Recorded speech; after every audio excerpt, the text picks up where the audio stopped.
বাদ্যযন্ত্র ডমরু। এই ডমরু শুধু বাদ্যযন্ত্র নয়, বলা হয় এই ডমরু বাজিয়েই শিব সৃষ্টি করেছিলেন বিশ্ব ব্রহ্মাণ্ডের প্রথম শব্দ।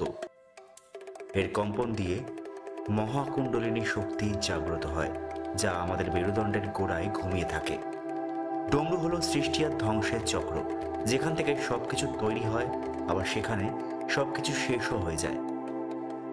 বিশ্বের সব বিপরীত শক্তির মিলনের প্রতীক ডমরু।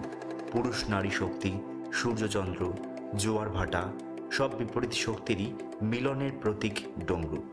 ডমরুর শব্দ শরীর ও মস্তিষ্কে বাইনারাল বিট তৈরি করে, যা দুই মস্তিষ্কের গোলার্ধকে এক করে তোলে।